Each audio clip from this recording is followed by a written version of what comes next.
Bon dia, moltes gràcies. En primer lloc, deixeu-me fer un reconeixement a l'OPEC i als activistes que en condicions complexes mantenen aquest projecte, que ens dona l'oportunitat de tant en tant seure a reflexionar amb més profunditat i menys frivolitat de la que malauradament els temps sembla que imposen. I en segon lloc, deixeu-me dir també que estem en aquesta casa, la Casa de la Unió General de Treballadors. Jo vull posar èmfasis en la solidaritat amb la gent que en aquests moments està lluitant perquè la vaga no sigui considerada un delicte. Centenars de sindicalistes en aquests moments estan sent objecte de persecució penal i tenen una petició global que supera els 120 anys de presó per haver exercit el seu dret de vaga com a conseqüència d'una ofensiva brutal del Ministeri Fiscal. I deixeu-me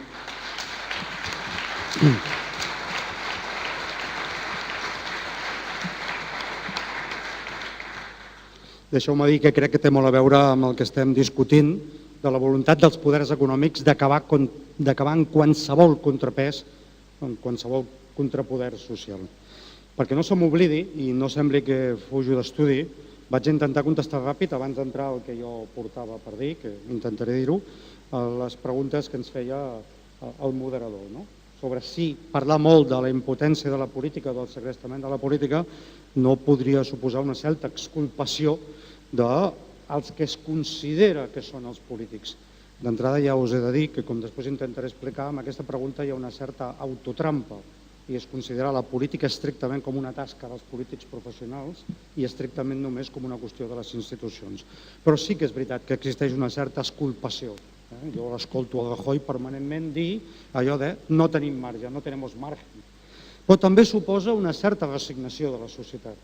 I si em permeteu l'expressió, també és un mecanisme que s'està utilitzant per orientar cap a la societat a trobar un exercici de vudú a partir del qual clavar agulles totes les nits els que es consideren responsables de la caiguda dels drets dels treballadors, que és la política institucional, els partits i els polítics. Perquè com que resulta que el poder està tan lluny i les agulles no arriben, en canvi la imatge dels polítics permet fer molt més vudú. Els polítics com a mecanisme d'evacuació de les contradiccions de la pròpia societat. I també, de casta, només deixar caure aquí, que jo estic sorprès, no sé si dona temps de discutir més endavant, com és curiós, el principal espai de denúncia de la casta és la seu de la principal casta d'aquest país, que és la casta mediàtica, controlada per als grans poders econòmics. Un tema que té a veure una mica amb la voluntat dels poders econòmics de canalitzar la mala llet i la impotència de la societat cap a uns culpables, desculpabilitzant el poder econòmic del que està passant. Vaig a intentar recollir ara el que tenia previst comentar-vos i em permetreu que és evident, ho ha fet ja el Joan, ho faré jo, segur que ho fa el David, que en un entorn com aquest passem dels mítings i les arengues i intentem fer el que toca, que és reflexionar col·lectivament sobre el que jo crec que és el tema central del segle XXI, que és la capacitat o no de la política per poder fer el que ha fet sempre, que és civilitzar les relacions econòmiques i socials en cada moment. Vull recordar el concepte polis i tota la seva evolució. I en aquest sentit em permetreu que intenti fugir de l'escenari català i espanyol una mica, després entraré, perquè crec que ens equivocaríem si analitzéssim aquesta qüestió com si fos una qüestió específica només de Catalunya i d'Espanya i dels nostres encerts o dels nostres errors.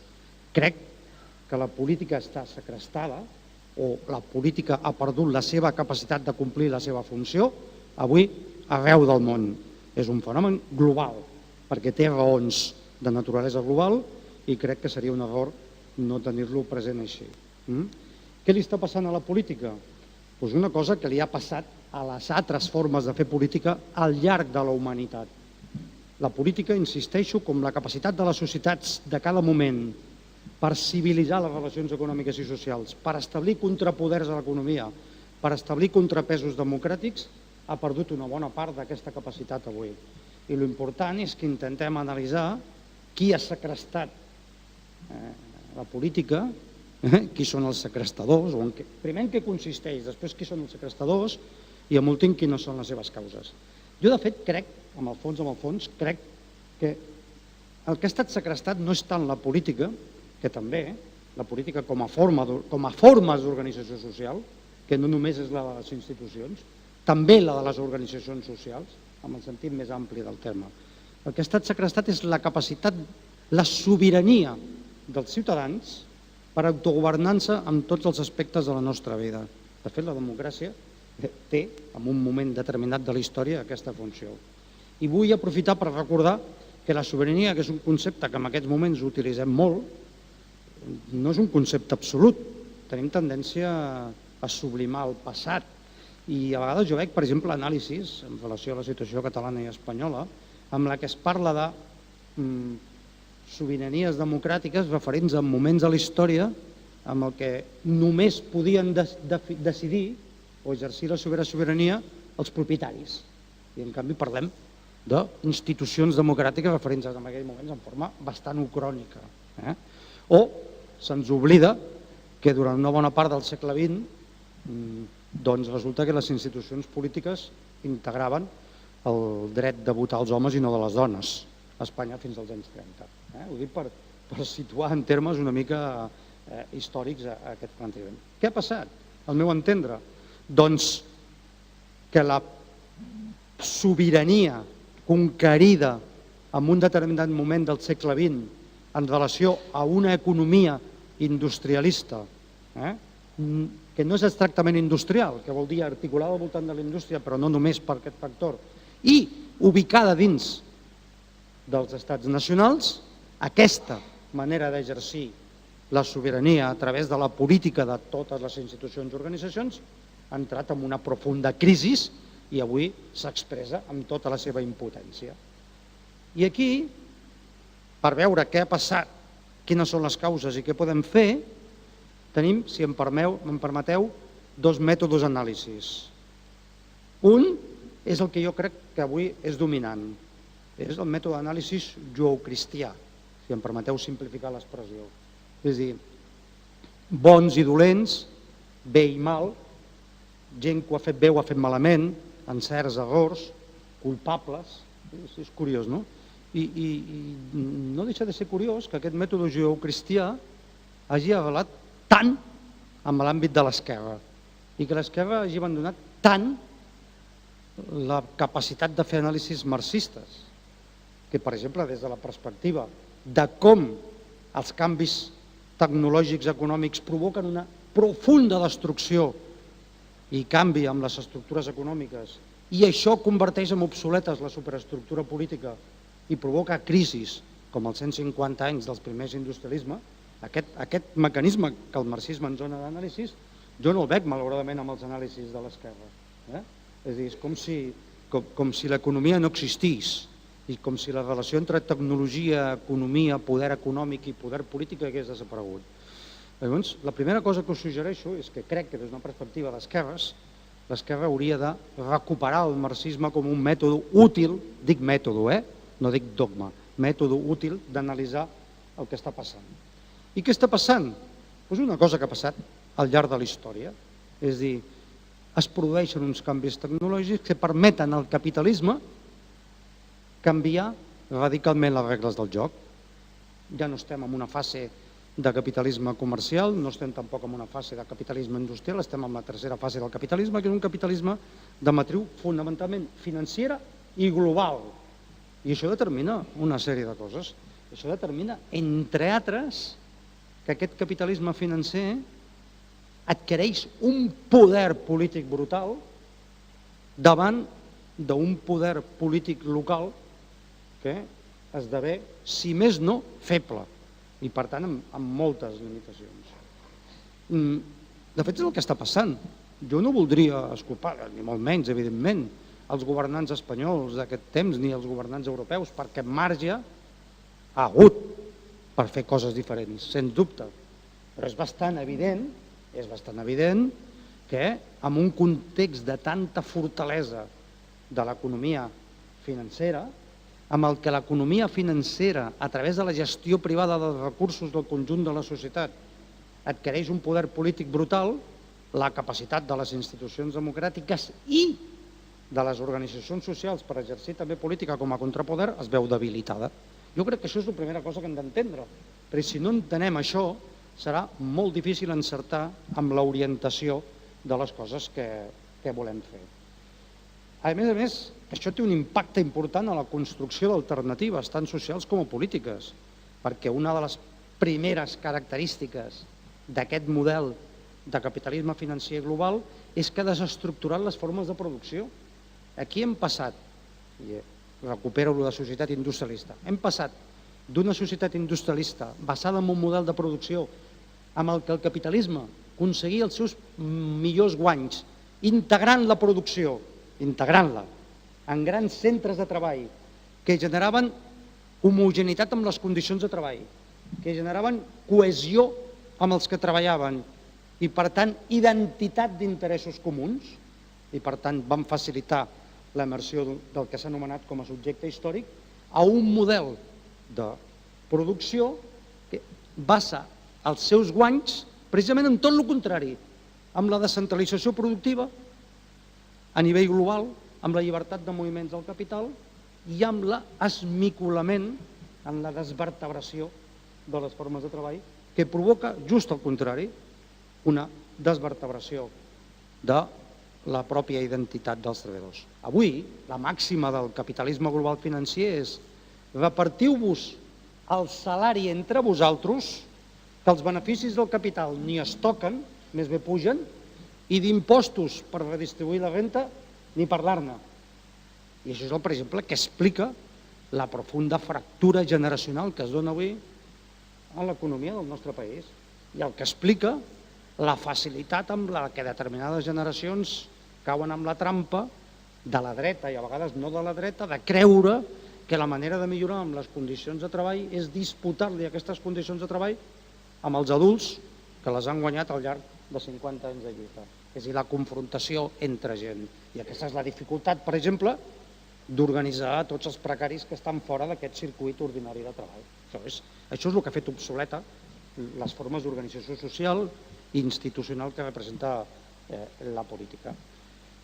Què és al meu entendre el determinant d'aquest moment?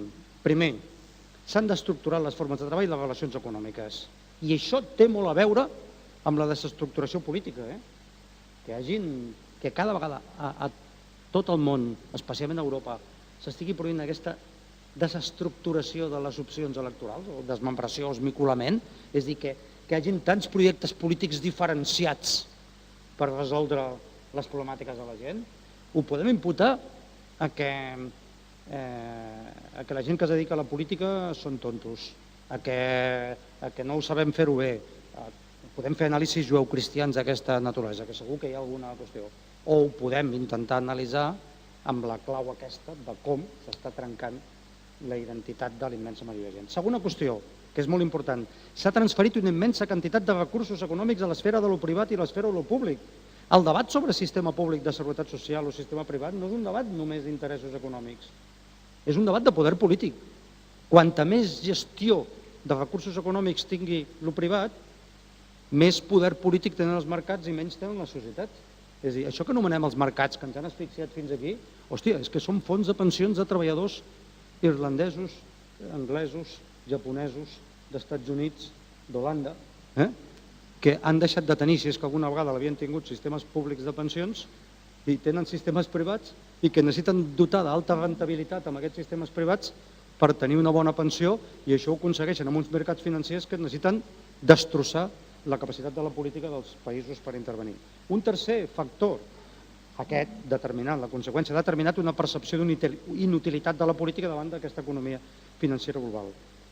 I un altre quart factor que és molt important, que crec que és determinant, que des dels anys 70 s'ha construït una hegemonia ideològica basada en no en la condició de ciutadans, sinó de clients, no de drets, sinó de mercaderies. I això jo crec que és determinant. Què fer? Acabo amb aquesta qüestió, però vull intentar què fer. Jo crec que és imprescindible combinar les propostes amb l'esfera de lo global, europeu i lo nacional. Entenem nacional en el sentit ampli del terme, local, se li diu en algun moment. A nivell global, crec que és urgent llançar una idea molt senzilla però molt contundent. Hem de forçar un procés de ralentització de la globalització econòmica i d'acceleració de la globalització política. Jo sé que la globalització econòmica no és com la llei de la gravetat. Un dia el Lula va fer aquest exemple. Diu, ir contra la globalització econòmica és ir contra la llei de la gravetat. Jo no estic d'acord amb això, perquè una cosa és la llei física, però és veritat que la globalització econòmica té unes dinàmiques pròpies que tu no les pots parar per voluntarisme polític. Ara, aquesta globalització econòmica es governa des de la política d'una manera o l'altra. Per exemple, un exemple perquè m'entengueu, el Tractat Transatlàntic Estats Units-Unió Europea. Es pot analitzar des de moltes perspectives. No és un problema de yanquis dolents, europeus bons, no és un problema d'empreses i de lliure comerç, uns, la dreta, proteccionistes uns altres. No, és un problema que si es crea un gran espai econòmic entre Estats Units i Europa, a més amb unes figures de govern no públic sinó privat, s'està ampliant l'espai polític dels mercats financers en detriment de l'espai polític de les societats. Per tant, hem d'aturar aquest tractat transatlàntic com sigui i evitar. No es globalitza més l'economia fins que no globalitzem la política. Segona proposta a nivell europeu. Per globalitzar la política, Europa és un espai, jo diria, no sé si li doni, és el que hi ha, jo no en sé veure un altre, amb totes les seves limitacions. L'actual model europeu no està precisament governat amb l'hegemonia dels valors de l'esquerra. Home, seria quasi un miracle, no? Seria quasi un miracle que en un entorn global de poder de l'economia global i dels mercats financers, amb 28 caps d'estat i de govern, dels quals la immensa majoria fossin de dretes, la suma de tot això fos un projecte europeu progressista i d'esquerres. Seria així, i ho dic perquè algunes vegades li demanem a Europa coses impossibles. Però en canvi sí que podem fer una cosa brutal, és posar-nos a treballar amb la construcció d'aquesta Europa política i social que sigui capaç d'establir aquest contrapès. I després a nivell local, perquè tots aquests són objectius que ens queden una mica lluny d'aquí, a nivell nacional, a nivell nostre. Jo crec que hem de reconstruir les formes de política, que podríem dir des de baix, em sembla una mica simplona la història, però ho podríem. Les coses que estan sorgint en aquest moment, que són fruit de la capacitat que té la societat de defensar-se en cada moment i crear realitats noves. Des de la PA, que em recorda moltes vegades els sistemes d'ajuda mútua dels miners, amb la recollida de diners per salvar les viudes que se'ls morien els marits, establir solidaritat, acompanyament i solució als problemes concrets alhora que exigència de problemes globals, temes d'economia cooperativa, temes de construccions modestes als barris, a les lluites i així. Això crec que té una gran potencialitat. Té una limitació, que no val la pena no oblidar, i és que amb la mesura que està construïda des d'interessos molt propers i identitats molt compactes, té una certa dificultat d'interrelacionar a l'hora de trobar projectes conjunts. I aquí és on, li dieu com li voleu, la cultura social i política de la confluència o del front ampli és determinant, perquè si només construïm noves formes de fer política des de baix, però no som capaços d'interrelacionar-les perquè tinguin objectius comuns, ens passarà això que ens està passant en aquest moment. Grans moments de magma, d'explosió, però sense capacitat de modificar el que són les regles del joc. Aquest sistema capitalista té una capacitat d'integrar-ho tot i, per tant, passar només de l'explosió a l'organització de l'explosió requereix la cultura de diversitat amb la confluència.